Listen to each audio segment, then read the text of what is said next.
Good evening, members and guests, and welcome to LGIAsuper's very first live webinar for 2021, Get Set for Retirement.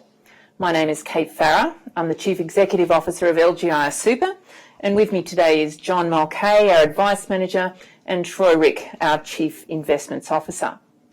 So tonight we're going to be covering some of the key considerations that you need to think about when you're putting together a plan to help you get the best possible retirement outcomes.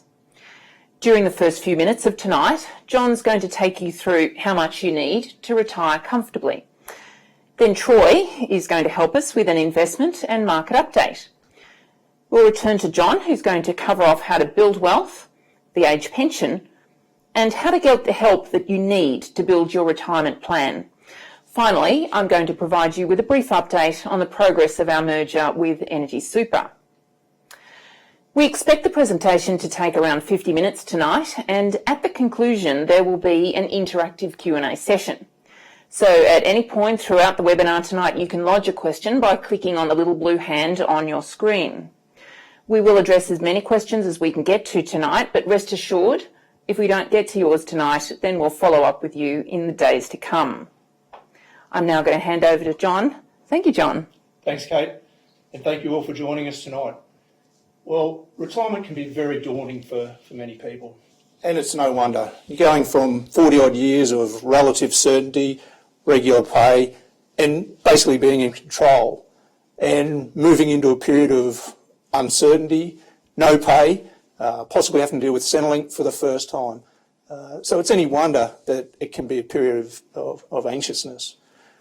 And what we'd suggest is the right preparation can certainly go a long way to reducing the stress or anxiety. And obviously attending tonight is a good sign that you want to be or take that approach. And by sharing the information with you tonight, our intention is to help you understand better and hopefully increase your confidence or be less fearful as you approach that retirement, to know that you can actually be excited about it and enjoy the positive aspects of retiring. So how do we go about reducing the fear? Well, I think it's really about knowing your goal. We're going to spend a bit of time about that tonight, understanding where it is you want to get to, and then with that, then knowing about or going about building the right wealth to put you in a position to enjoy it and making effective decisions with that. Because by doing that, you'll then be in a position to enjoy retirement and you'll be set. Now, as we always say, we can't sit here and tell you this is what you need to do specifically. So tonight's about a range of information that is relevant and helpful, we hope. And you then need to consider and apply that to your own situation. And of course, when the time comes, though, and you feel a need for personal or specific assistance, would be that now or in the future, certainly know that we're here to help, and we'll talk about that as well.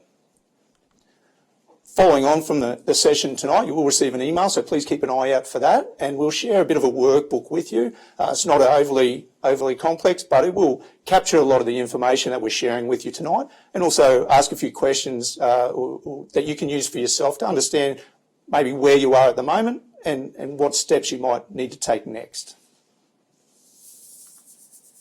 So to paraphrase Alice in Wonderland, if you don't know where you want to go, then any road will get you there. And I think that's not inappropriate when thinking about retirement, because a lot of people tend to muddle through their working life and have a focus on the present, which is understandable, but then get to retirement and then work out, well, what does that mean, and deal with what they've got at that point in time. Certainly what we feel is probably a better approach to take is to think ahead, understand what that is that you're trying to achieve, and then plot the course to get there. So let's look at that now. Really the starting point is, as I say, understanding where you want to get to. Often when we ask the question of people, what do you want to do in retirement? Very common questions are travel or spend time with family, and that's certainly very understandable. But I think what's also very important, and we can't really stress enough, is what's so important about retirement is to think beyond the honeymoon period, if you like, of the first month or two once you retire. how are you going to spend that 8 to 5 days a week that you previously spent going off to work? And not only that, but for those of you, those couples out there, what impact is this going to have on your significant other? One of the things we say in relation to retirement is it's double the spouse and half the income. So certainly something to take into consideration. And look, it's really important because besides having a purpose and continuing to have a purpose in retirement, when you know how you're going to spend your time, that's then you know what it's going to cost. Now, you'll probably see it in seminars, we talk about comfortable, and you probably see that mentioned in lots of places. But what does that really mean? And look, honestly, comfortable is going to be different for everyone.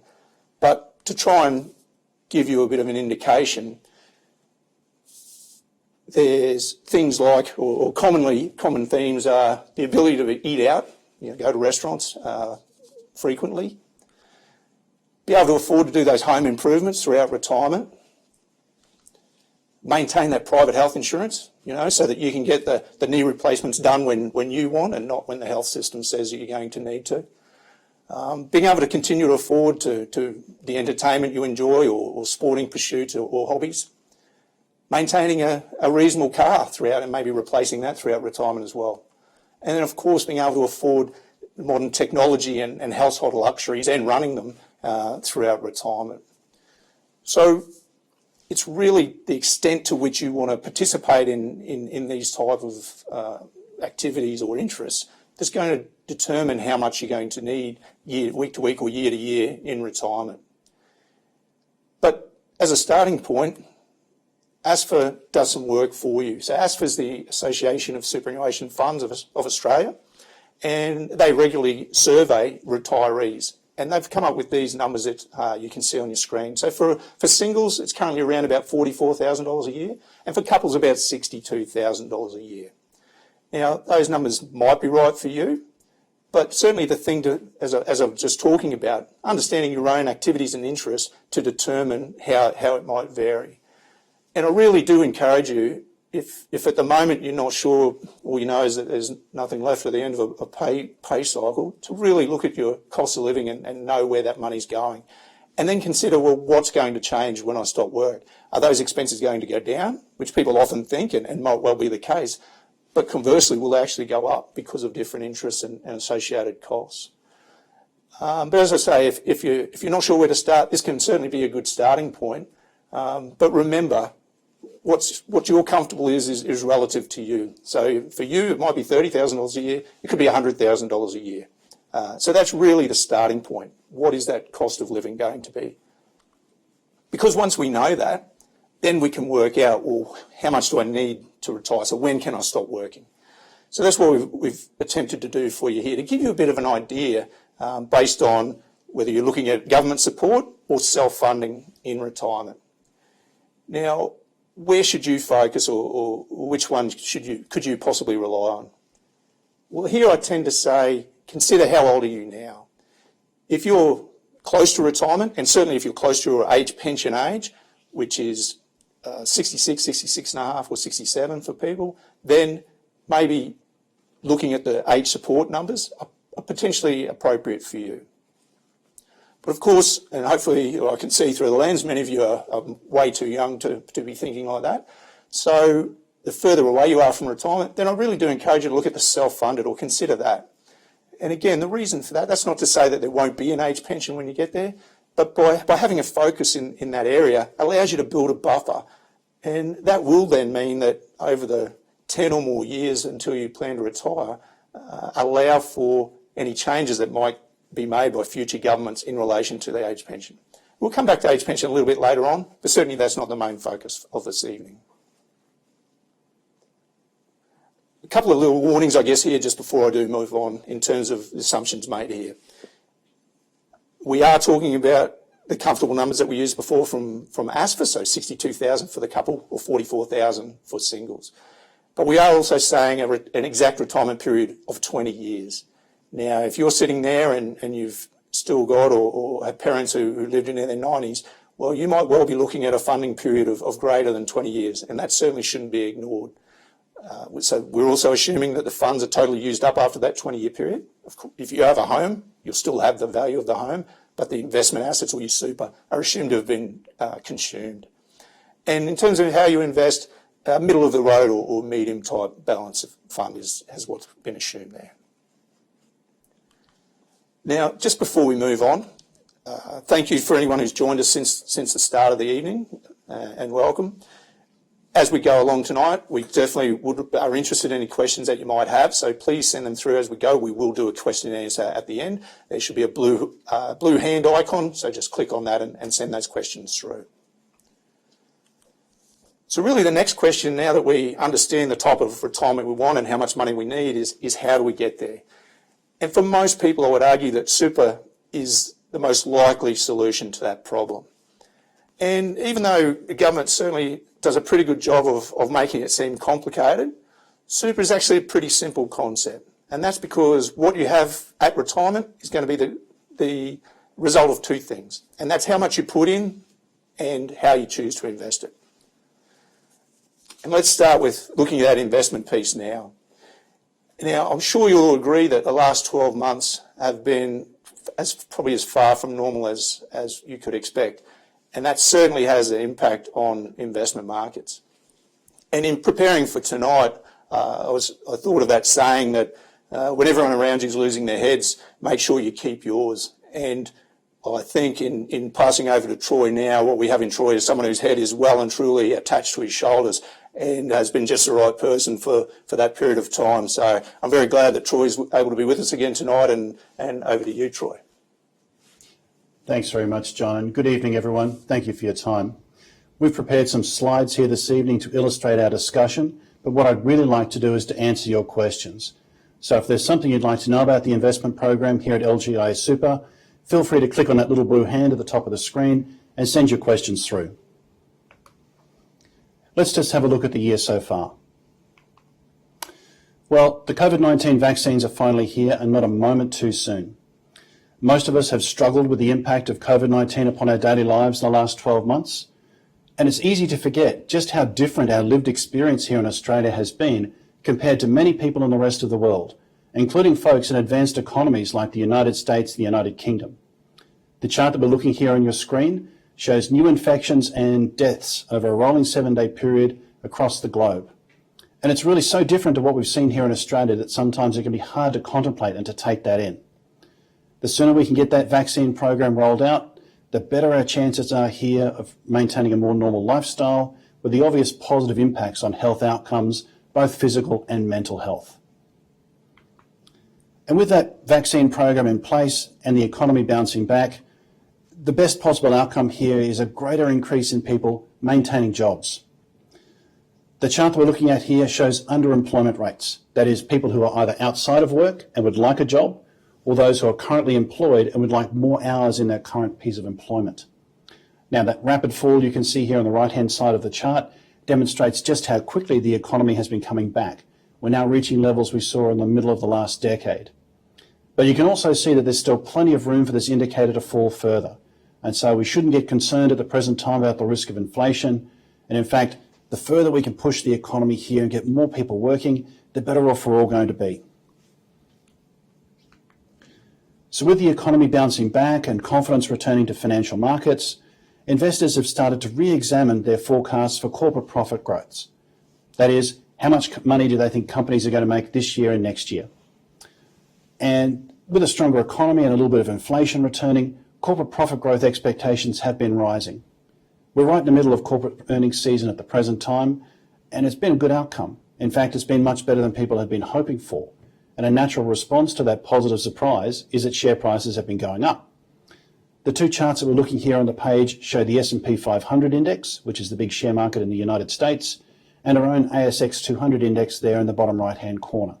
And we're looking at a time period from 1 July 2020 through to today. Now, as you can see, the US share market has outperformed our local bourse by 25% to 15% over that time period.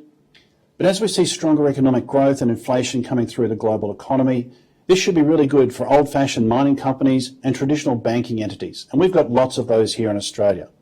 It's one of the reasons that LGIAsuper has been increasing its allocation to Australian shares and substituting out of international shares over the last couple of months.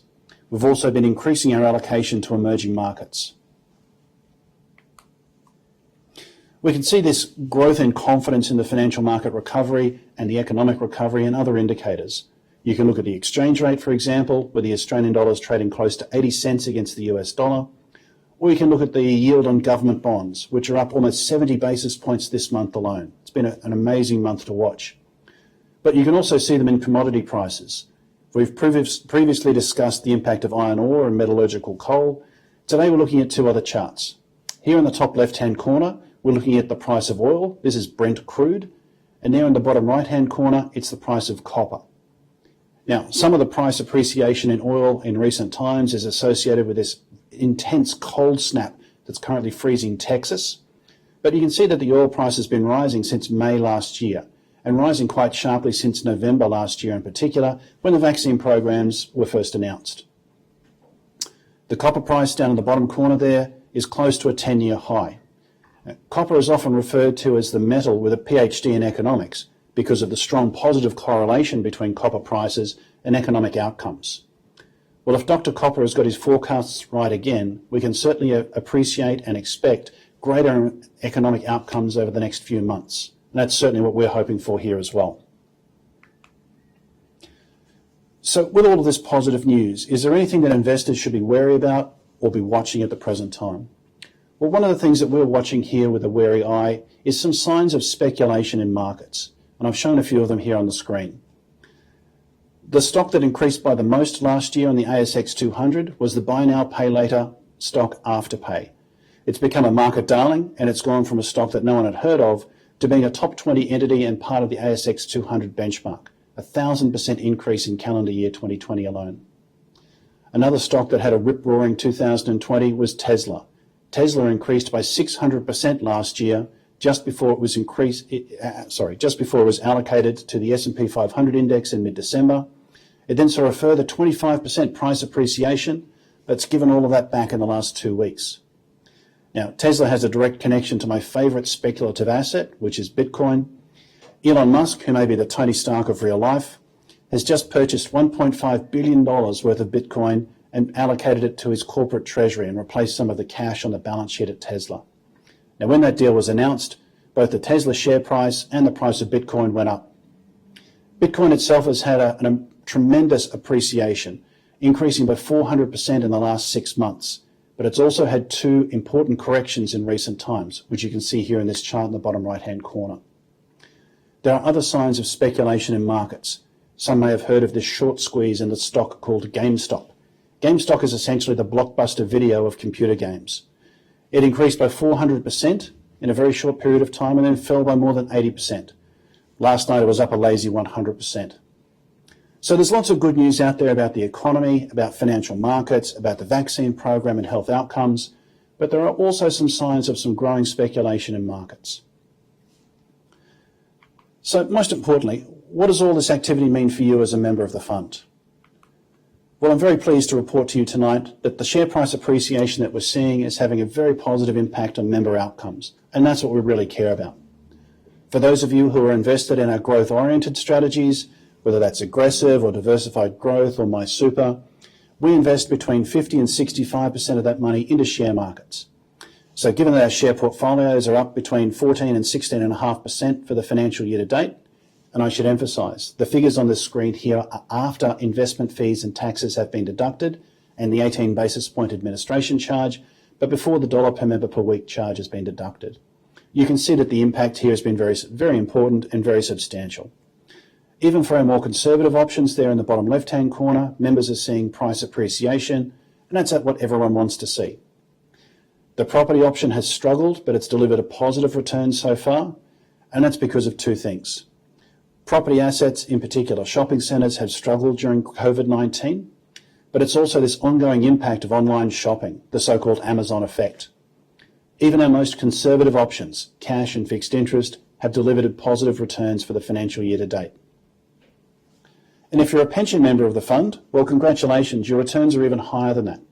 For example, our Australian shares pension option has delivered 17.2% to 31 January. That's an outstanding outcome. And just looking at the returns here, I did want to talk for a moment about the returns to the cash option, We know that a number of our pension members like to store some money in the cash option here. Now, before fees and taxes are applied, that cash option is now delivering a return of 0.85% per annum. And so for those of you who are investing in term deposits or other cash products out there outside of superannuation, you know that's quite a good deal. Members here at LGIAsuper benefit from having daily liquidity. They can switch into and out of that option at any point in time. And that option is backed by the credit risk of the ANZ Bank. So we're very pleased to be able to offer that to the membership. So I'll just finish here tonight by saying we're really pleased about the growth in member account balances during the financial year to date. It's a really strong and positive reward for those of you who have been able to stick through the tough times of COVID-19, but we're never going to be satisfied and rest on our laurels. We always want to be able to do more for you, and that's always going to be our aim. Thanks again for your time this evening, and I look forward to taking your questions. It's back to you, John. Thanks, Troy. It's great to know Dr. Copper's in the house, so that's good news indeed. Let's hope it continues. Look, as Troy's just alluded to with investing, there's just so many moving pieces. So what hope do us mere mortals have to make right decisions as far as all of this goes? And I'm actually reading a book at the moment called Risk Savvy, and it goes into a lot of detail about trying to make good, well-informed decisions. And in the section around investments, it basically makes the point that when you have a lot of uncertainty, a lot of variables, then a simple solution is most likely the best solution. And so I certainly agree with that. And at LGIAsuper, as you can see on the slide here, we've got a small suite of simple diversified options for this reason, to help make this as easy for you as possible. I'm not going to spend a lot of time on this, but basically what we're looking at here, or what this means, is that we've got a range of options, meaning that as aggressive or conservative as is right for you, and we'll talk more about that now, that the right option is there for you. And in terms of making that decision and or considering where you are, if that is the right option for you, then the most important, I think, place to start is that understanding the relationship between risk and return. So we'll just spend a little bit of time on that for you now. And in doing so, to start, let's try and look ahead. You know, certainly Troy's covered the recent past and where we are at the moment. And of course, I'm not here pretending I know what the future is any more than anyone else does. But hopefully what you'll see is that because of a long history of investment theory, that we can have a reasonable expectation of what to expect. So let's look at that now. Over the next 7 years, so what we've done here is we've chosen three options kind of at the extremes, if you like. So aggressive, defensive, and cash. So aggressive, as you might have noticed on the previous slide, has, and like the name suggests, a higher exposure to the more volatile or riskier assets that are expected to do better over time. Whereas defensive, like the name suggests, has a lot more of that conservative, so cash and similar investments. And then cash, like Troy was just talking about, cash is just the same as money you've got in the bank yourself. So what we've got here, the green box shows what we might expect on average returns over the next 7 years. So for aggressive, that's 6.3%, defensive at about 2%, and cash at a lowly 0.5%. Now, the black dot you might notice there as well. So what that is, that relates to inflation, or how much we expect the cost of living to go up each year. So that's at a 1.6 estimate. So what that means is to be able to actually getting ahead, that's the return you need to achieve, basically just to stay still. So to actually grow your wealth, you need to achieve a return above that. So as you can see with aggressive, where the green bar is significantly higher than the dot, that means we expect to achieve a reasonable, what we call real return. With defensive at the moment, you can see, well, we do expect to outperform it, but only marginally perhaps. And importantly with cash, you can see that basically we know that if we invest in cash, we're basically going to get poorer. So why invest in cash then? Well, let's look at that now. So what these bars are, so for statisticians out there, these represents plus or minus 1 standard deviation.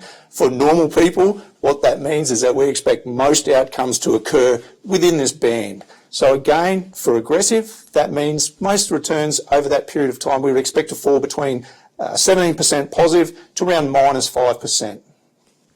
As with defensive, however, you can see a lot narrower, an upside of only around about maybe 5% through to a small negative of around -1.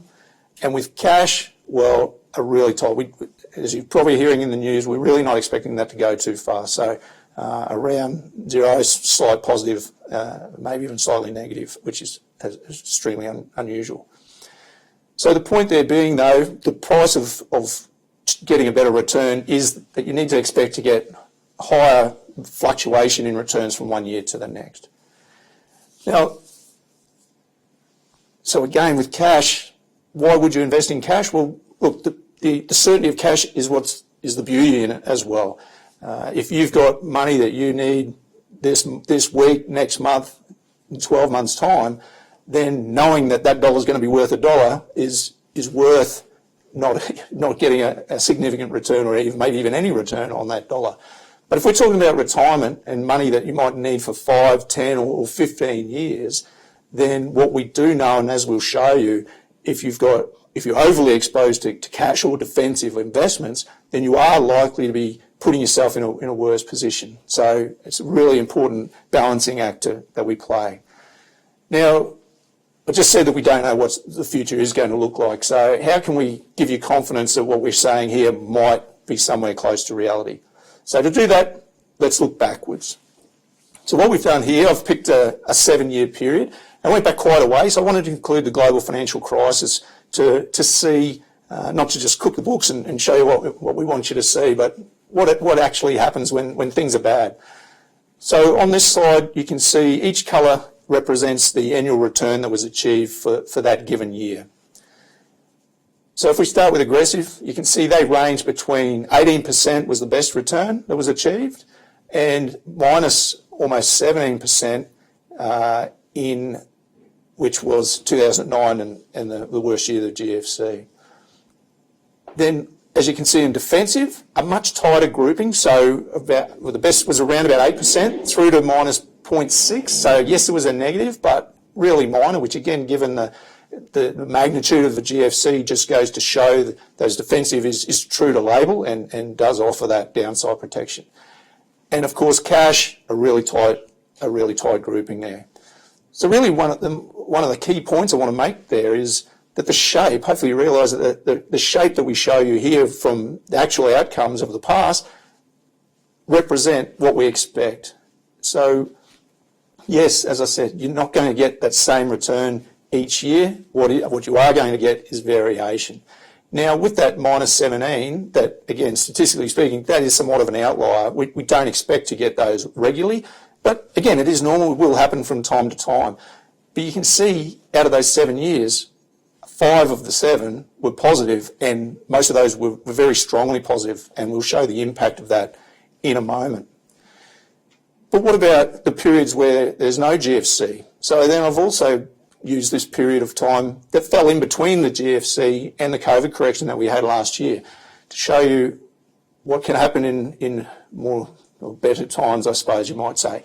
So again, firstly, here you can see that the shape is still pretty similar. The aggressive still has the highest range of fluctuation from one year to the next in terms of variation in returns. Defensive, interestingly, was probably more compressed than we would normally expect. And again, cash was pretty tight grouping as well. So with aggressive, though, now we've only had one negative, and it was only minus 1%, and a lot more higher value annual returns. So what does that mean in terms of expected return? So again, we started by talking about average 7-year return. So what we've done here is show the 2 7-year averages for the GFC included period and the period in between. So you can see with the green box there is the earlier one, which includes the GFC. So with that, aggressive did actually still manage to outperform the defensive option. So it averaged about 5.8% over that time frame, whereas defensive averaged 5.1%. And cash, as expected, was the lowest performer at 3.2%. But you can see from the blue boxes then, the 7-year period in between was averaging, so the aggressive option averaged 13.6% in that time frame, and defensives was still better at 6.5%, but clearly didn't benefit from the good years because it's not has that same exposure there. So what's the point with this? And sorry, in defensive aggressive as well, even 7 years isn't really a typical or target time frame for aggressive, really because of its exposure to riskier assets. Really, we're talking 10-year for that option. So the fact that it's outperformed in both cases is pretty good, a pretty good outcome. Now, what's the point of all this? Well, really, it is exactly that. It's time that matters. So let's just move on. So again, going back to yourself and you making a good decision for your super, where do you start? Well, for me, when do you need the money? That is really the number one point, as I said a moment ago. But that also doesn't mean that if you've got 10 years, I'm not saying that you should just be in aggressive, because we can't ignore the emotional side of things. If during the COVID you were like this guy and awake, not being able to sleep at night because of concern that you're losing your money, then yeah, that probably isn't the right option for you. So it's about finding the right balance between the optimal return for you at a level of volatility that you're going to be comfortable with. And I might be biased, but again, as an advisor, that's really one of the key areas where I see advisors add so much value in helping people determine that, so that they can get through those periods without reacting and excess concern. And in rounding this period out, so really there's two important time periods when you're talking about investing your super. And that's the period from now until you plan to retire, because really its only job in that time frame is to grow. But there's also a real risk of focusing too much on that retirement date. And it's kind of like looking at the window and not out at the view. If you focus on that retirement, if you're going to retire in 12 months' time, for example, then you might have this desire or temptation to invest for 1 year. But the reality is, as I already mentioned, is you're likely to be retired for plus or minus 20 years, and it could even be a lot more than that. So, well, definitely in retirement, or I guess what I often say to people is changes is retirement really, you go to having multiple time frames. Yes, you might need some of that money very soon, in which case having a conservative allocation would make a lot of sense. But to overly focus on that is going to create, I guess, concern over your sustainability of your retirement and maintenance of that comfortable outcome.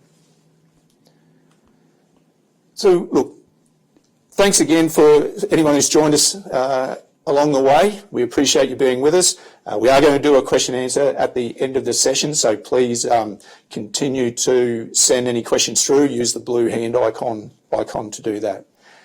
Now, since we're now investment experts, let's look at the other side of the coin with it, which is contributions. And really there's two main types of contributions. One for which there's a available tax benefit, and the other is what we call tax-free. And we'll focus on the concession or the tax benefit money first. So just quickly, a point I'd like to make about superannuation that is not commonly understood is that it's not really an investment. As Troy, everything Troy spoke about it are all things you can invest in outside of super as well as inside of super. What superannuation is, though, is a set of tax rules and that control how you can take advantage of those tax opportunities. So just to start here, if you've got income above 45,000, so this indicates income between 45,000 and 120,000, you'll pay tax at 34.5 cents in the dollar on income in that band. What super offers you, though, is the ability to maybe only pay 15% instead. And I don't know about you, but I think that's worth hearing a little bit more about. So let's do that now. Some people might be that good with percentages. So what does that mean? Let's use some dollars. So what if I earn $5,000 in that band? Well, I'm going to pay $1,725 tax if I earn that as income. But if I'm able to divert that to super and pay the super rate of tax, then that's only going to be $750. So in that example, about $1,000 that I can keep rather than sending off to Canberra. And this is definitely an area that we help a lot of people. And if it's something you're not aware of and you haven't taken advantage of yet, please get in touch with us so that we can help you understand it more. But let's keep going with that. So let's look at Jack. So when Jack was 60, he'd never really worried about super too much. He was doing a little bit of compulsory salary sacrifice. But in talking to the people in the lunchroom, everyone's doing salary sacrifice, so he goes, well, why won't I? So he decides to do an extra $5,000 a year for the last 5 years. Well, as you can see, that has the potential to increase his outcome by about $21,000, and a bit over $5,000 of that is purely money that's saved in tax purposes. And I think the other point about superannuation that's often not made a big deal about is one of the reasons that you end up with $20,000 is because once it goes in, you can't spend it. So there's an element of protecting you from yourself as well. But of course, that's less popular, shall we say. Now, unfortunately, it's not all good news. The government's a bit miserly, some might say. So currently the limit for that is $25,000 a year. And the other important point here is it's not just what you pay yourself, but you also need to consider that employer part of the contribution. So the 25 does encompass both. But look, there is some good news and some recent changes, and this has been around for a little while now, but again, it's not overly well understood and certainly not being utilised a lot, and so it's really good that we can help you hopefully understand it a little bit better. Now, just to guess a couple of rules, there's always a lot of rules. So if this applies to people who have a total superannuation balance, so what that means is you total in super regardless of where it is, of under $500,000. And if that's the case, you can now, any contribution that isn't utilised in a year can actually flow forward to be used later on. So as this basic example shows you, so the year one was actually 2018-19, so we are 3 years into this system.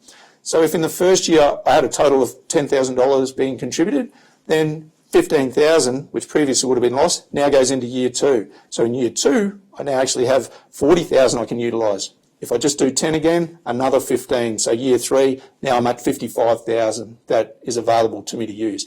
And this can be done for up to 5 years. So the opportunities this is opening up is only increasing over time. And as a financial advisor, this is the stuff we love, and it gives us that room to do more planning and for people and get even better outcomes. And in terms of that, let's look at an example how that can work or how you might want to look at it. So what I'm trying to show you here is, so if someone's on $70,000 a year, as we were just talking about, your top marginal rate of tax is 34.5 cents in the dollar. Now, if I can get my taxable income down to $45,000, then that means my top rate of tax is only going to be 21 cents in the dollar. So to achieve that, I need to get a tax deduction of $25,000. Okay. Now, one way to do that might be to make a $25,000 donation to a charity, and that probably make you feel good and it'd be well appreciated. But again, you're saying goodbye to that money. So most of us aren't in a position to be maybe that generous. The beauty of us getting a tax deduction through superannuation is you've still got the money.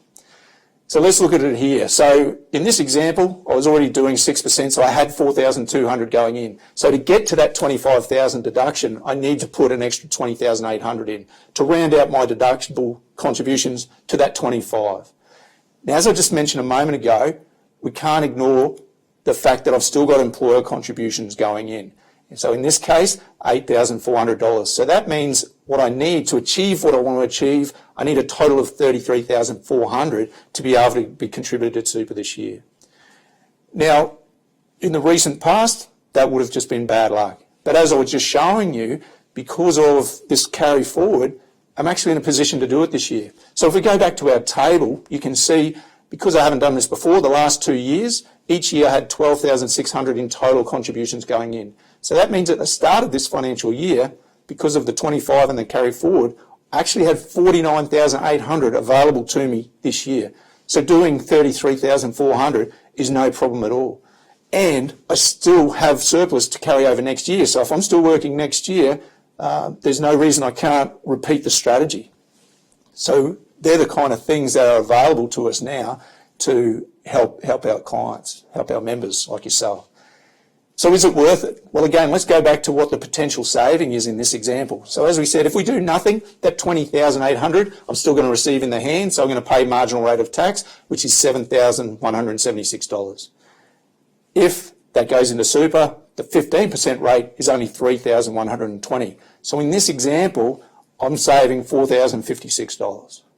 Now, I don't know if you'd walk past $4,000 lying on the footpath in the street, but people are sending that off to Canberra every year. So consider those opportunities. Last year, or actually this financial year, our financial advice team provided advice to a client where they will save over $11,000 on their tax this year from being able to utilise this strategy. So it is real. Now, yes, I know probably some of you are thinking, yeah, great, John, because I just happen to have $20,000 lying around. So I'll come back to that. And before I do, let's take a step back. So we're dangling this opportunity. How might we get there? So let's think about life as an employee or a worker. So basically we get our salary and there's certain commitments with that. We've already been talking a lot about tax, so clearly the tax man gets paid first. Similarly, we've all got our fixed living costs. We need somewhere to live, we need clothes, we need food, travel to work, etc. So there are those fixed costs that always must be met. And then there's fun. Clearly this is a key reason why we're here. Now, if you've seen or heard me present before, you'll know that I'm a tight-fisted financial advisor, and this is when I always have a go at people. My wife was good enough to point out to me the other night that life isn't a dress rehearsal, so maybe I do need to just pull that back a little bit. But the reality is, if we have spent too much or poured too much into that fun jar, then there might be not enough quite going into the future. Because if we're not looking after that, then unfortunately that makes that achievement of a comfortable retirement that much harder. And so the good news here is your superannuation might actually be able to help. Once you reach currently age 58, even if you're still working, super can potentially become available to you. Now, with the examples I'm using tonight, I'm really talking about people aged 60 to 64, because for them, accessing it is tax-free. If you're looking at strategies earlier than 60, it's even more important that you get good advice to make sure you're not creating unintended tax outcomes. But I'll talk more about this transition to retirement. Many of you have probably heard the jargon. But what does it mean? So maybe it gives you access to funds you've already got to be able to afford that contribution to super. Or work less. This is what the legislation originally was brought in with, this idea so that people wouldn't just have to go from full-time work to not working, but allow this transition out so that as their salary reduces, they can use super to supplement it.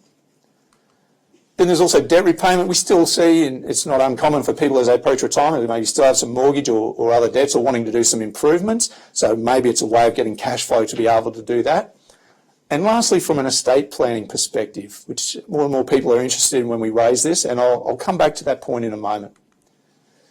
So how does it work?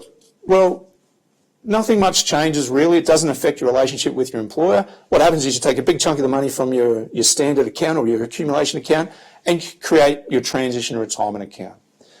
And that transition retirement account really is about cash flow. As I've said, as long as you're 60, it's going to be tax-free when it comes out to you. There are restrictions, so you must draw between a minimum and a maximum. So every year you have to draw between 4 and 10% of the balance.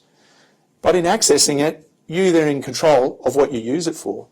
And as we just saw, maybe it's to do the super strategy, to go back to that strategy we just spoke about. So we need to find $20,000. Well, if I've got a transition retirement account with at least $200,000 in it, there's $20,000 I can access potentially to do that strategy. Similarly with the working less. Just quickly on the estate planning here, again, don't want to talk about it too much tonight, but one of the aspects of that is most people are pretty confident or understand that, yes, I can get my money tax-free after 60.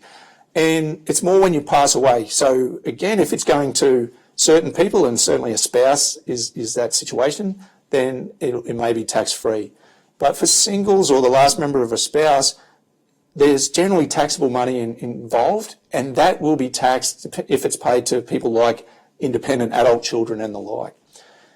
So where this sort of strategy again can come into play is maybe there's opportunities to actually recycle money that's currently looking or positioned as being taxable, to be able to recycle it back in and convert it to being tax-free money, which can have long-term, obviously, benefits for the family. What can that look like in dollar terms? So let's look at Tom and Sophie here. So again, at 60, they wanted to do a bit of planning for retirement, $400,000 in super, and one of them working on $70,000 a year. They decided to use this catch-up to get the best outcomes they could for a couple of years, and then continue to target the 25,000 through to 65. So you can see in their scenario there's a potential for an extra almost $75,000. And again, nearly 20,000 of that, or more than 18,000, is money that's been saved from the clutches of Canberra. So, in this case here, it's self-funded, but as we were just talking about, super might be a way of getting that and not letting so much money slip through your fingers. So just to round this section out, we already talked about the 25,000 threshold, and that does apply year on year. For the personal voluntary contribution, so when I'm talking about maybe taking it out and putting it back in, or similarly, you might receive an inheritance, you might have money in the bank, there might be a sale of an asset like an investment property or managed funds. If there's funds like that you want to get in, then that threshold is $100,000 a year. But if you're under 65, then there is the ability to bring that forward. So as the slide shows you, you can borrow from up to 2 years and do that in 1 year. So it could be as much as 300,000. And again, there's any number of combinations in between. So again, it is something that can go wrong sometimes. So we definitely encourage be well informed and getting information to start.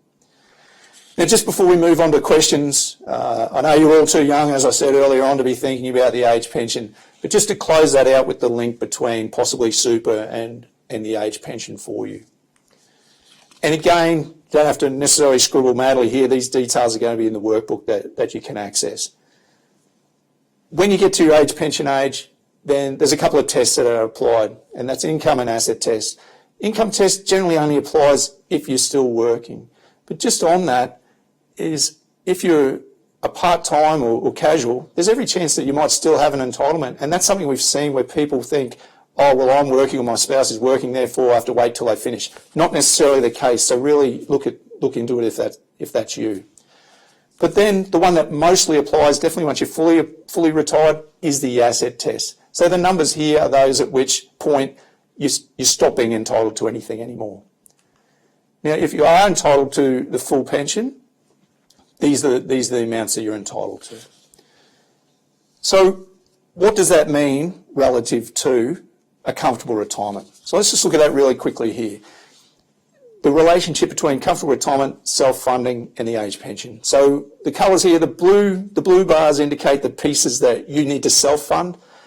The black and the green indicate the amount of age pension entitlements for singles and couples. So if we start on the left at $268,000, whether you're a single or a couple, you're getting the full age pension. So you can see there for most people, there's an element of self-funding going to be required. If we move on to $401,000, that's the point at which couples are still getting a full pension, but you can see that it's already started to decline for the singles. At $583,000, now as a single person, I'm not entitled to any age pension, but couples do still have a bit of an entitlement there. And once we hit $876,000, then that's where couples are not entitled to anything anymore either. But in reality, the best way to read this is probably from right to left, because let's face it, the wealthiest you're probably going to be in your life is at retirement. And so what that means is you might start out with maybe I hope that you start with no age pension, because that means you've done a really good job of building your wealth, but either no or part pension. So then as you're self-funding, the expectation is that your assets are going to pull back, and as that happens, then you'll either become eligible for the age pension or your entitlements will increase.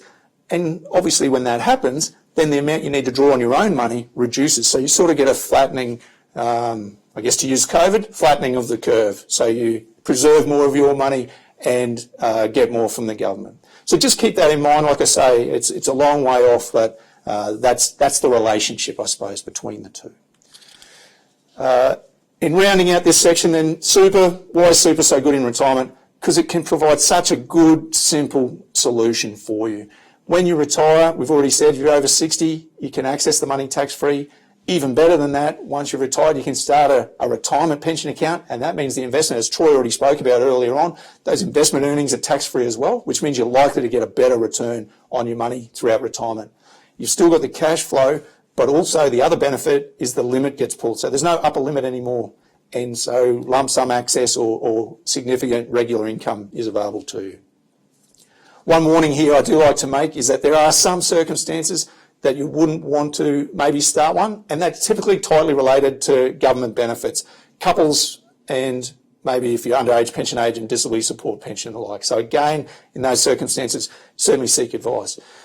But the only real downside on this slide is that there is a limit, but that limit is $1.6 million.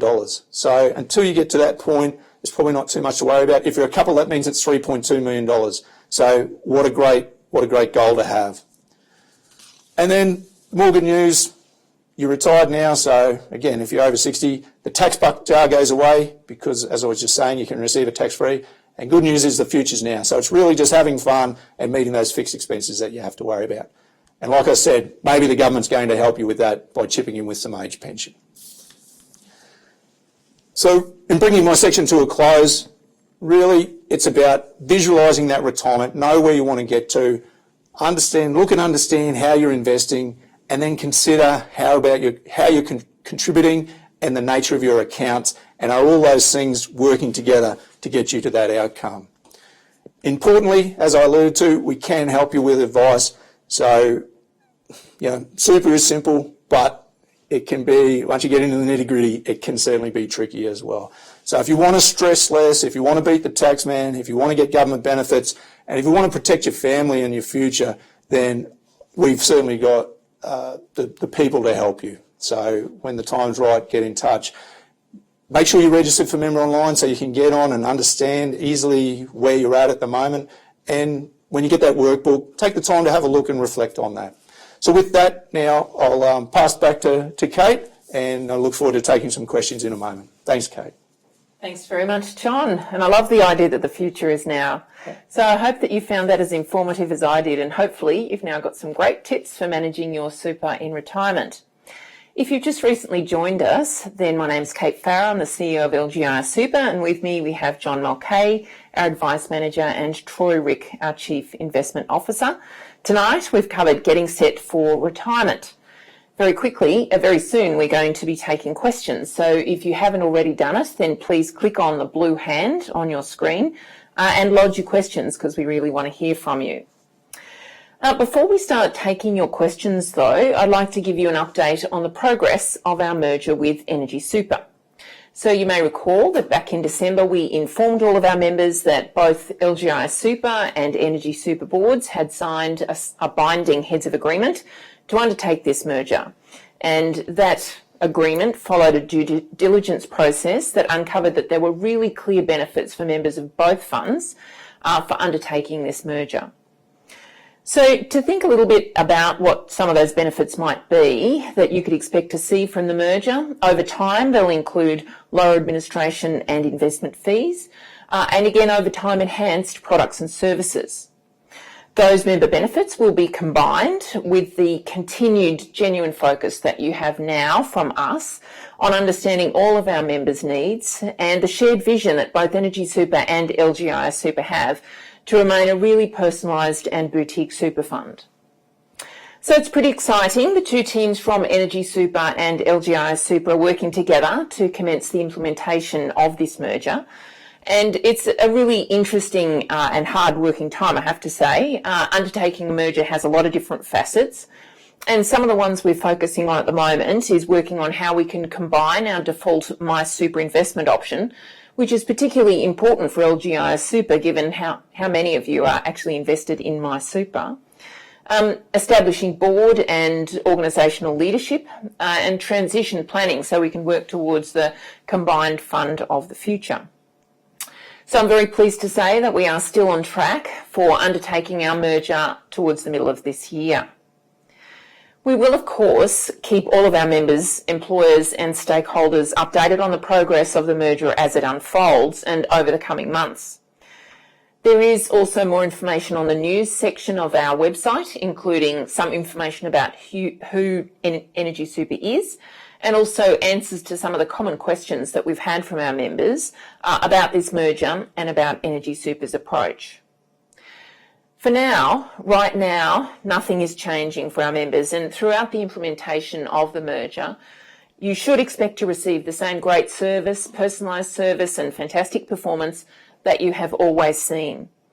As always, we thank you for your ongoing membership of LGIAsuper, and we look forward to continuing to build the best fund possible in your best interests, including by forming this new partnership with Energy Super. And of course, I'd welcome any questions that you might have on the merger when we move into Q&A. So we're now going to turn to taking some questions, and these will be, I'm sure, largely for Troy and for John. So the first one, in fact, is for you, John. Vicky asked, my preservation age is 59, so could you please explain what that means in relation to accessing Vicky's super? Yeah, thanks, Kate. Thanks, Vicky.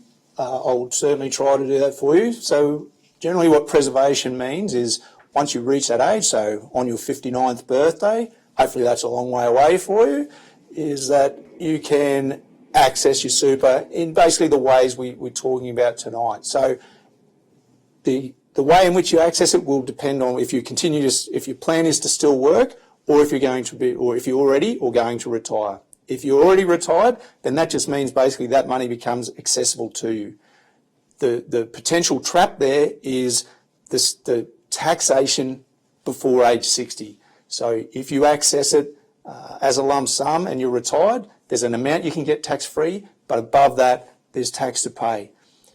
If you are still working and or even if you're retired, if you start a pension account with it, or a transition retirement pension account, then income you draw is most likely going to be either wholly or possibly significantly taxable. So what that would mean is the income you receive is treated as taxable income, but you also do get a tax credit to represent the 15% tax that you've paid while you've been in super.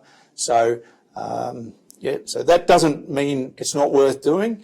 And I did meet with a client just this week who are retired and under and 58 in their case. Certainly they have options of accessing it via a pension where we could make sure they don't pay tax. It's really certainly gets a lot easier after you have that 60th birthday. Not trying to wish you there too quickly, but they're really the key points. So, thanks, Kate. Thanks very much, John. And the next one is for you, Troy, from VJ. What is you mentioned this one, what is the future of Bitcoin and other cryptocurrency?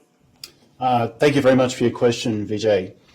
Bitcoin and other cryptocurrencies are a very interesting investment strategy. We don't invest in them here at LGIAsuper. The challenge we have with them is they don't generate any cash flows. If you buy an investment property, you buy a share, you buy a bond, they generate cash flows, and you can use certain models to value what you think the price of those underlying securities would be. It doesn't happen with Bitcoin. The real challenge with Bitcoin and cryptocurrencies in general, though, is actually environmental. They consume an enormous amount of electricity to generate and store those securities.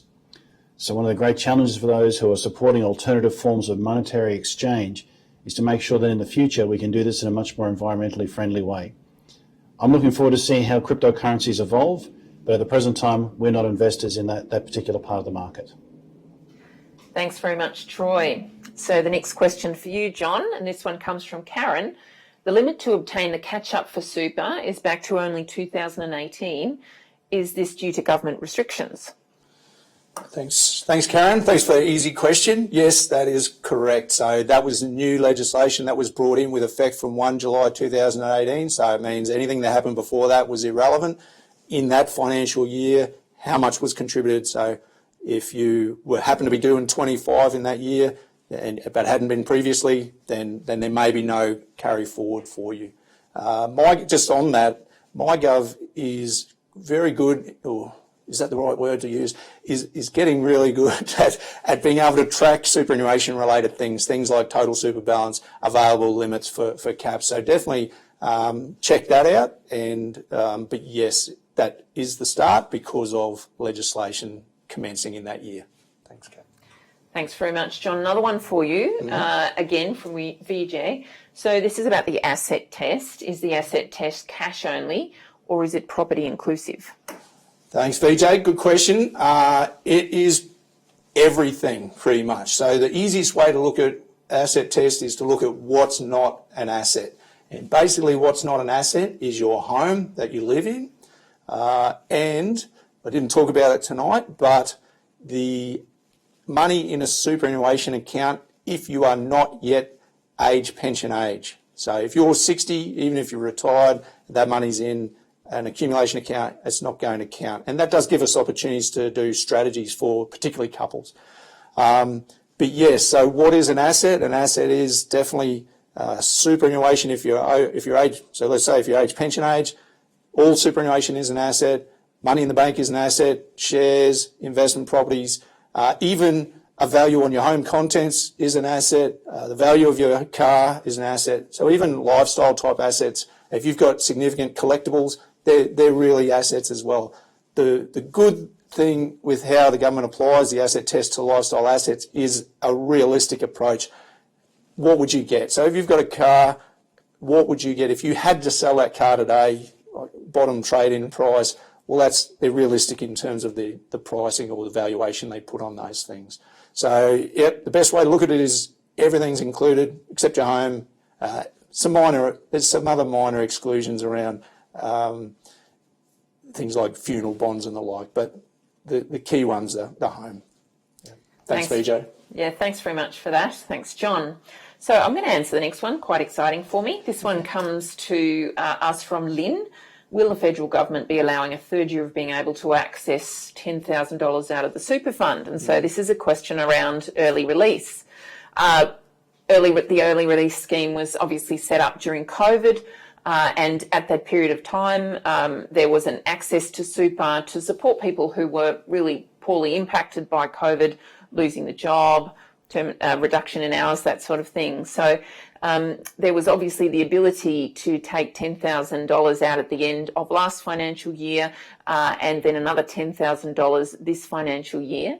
That scheme has now closed. The government has formally closed that off, and LGIAsuper has notified everyone who has applied for that for the current financial year. I think, the idea that the government might reintroduce it in next financial year, never say never about anything, but, given that, as Troy spoke about the vaccine rollout and the way that we've really handled it in Queensland, I think it's probably very unlikely. Thanks for that question. So we have another one, this one for Troy. So, Troy, this one comes to us from Guy, without rubbing the crystal ball, although I have to say he's very good at it.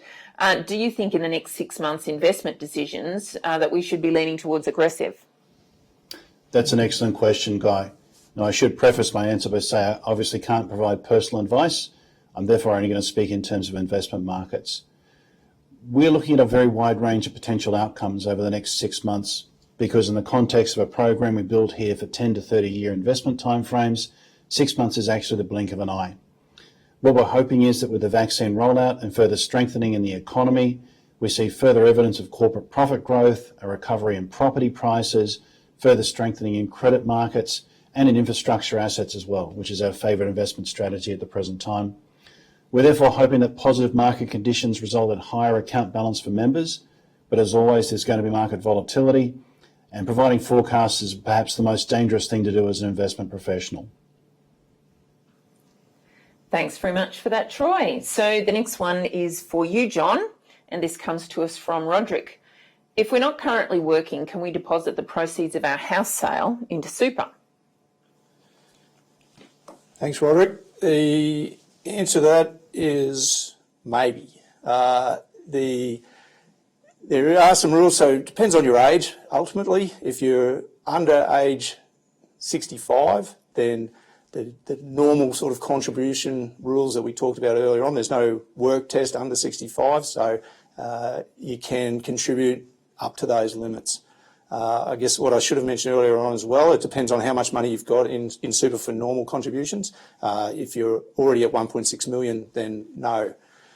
Once you're 65, though, there is a home, well, we call it a downsizer option. Sorry. So if you sell your home and you're over age 65, then there's a lot of rules around it. So it depends on how long you've lived. It's got to have been your home, how long you've lived, how long you've owned it, so forth. So there's a lot of things. But what it does allow us to do is to get up to 300,000 as an individual. So a couple can get up to 600,000 into super that they otherwise might not have been able to.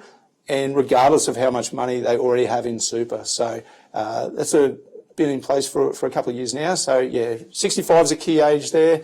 And once again, that's really one of those areas that if you're thinking of doing it, go and get some advice before you actually sell a house, because there's also tight time frames once you have sold. Thanks. Thanks very much. Great question.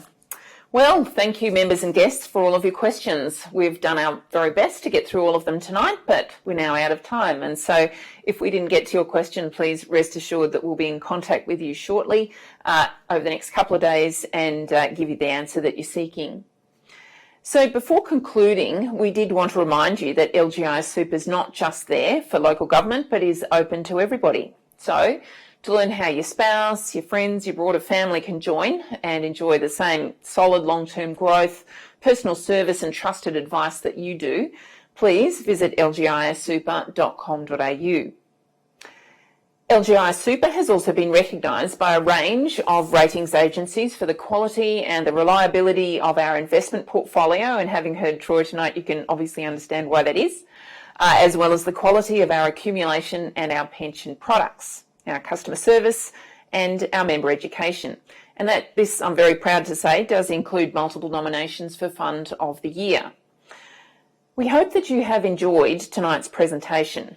A recording of tonight's presentation will be available on our website within a week or so.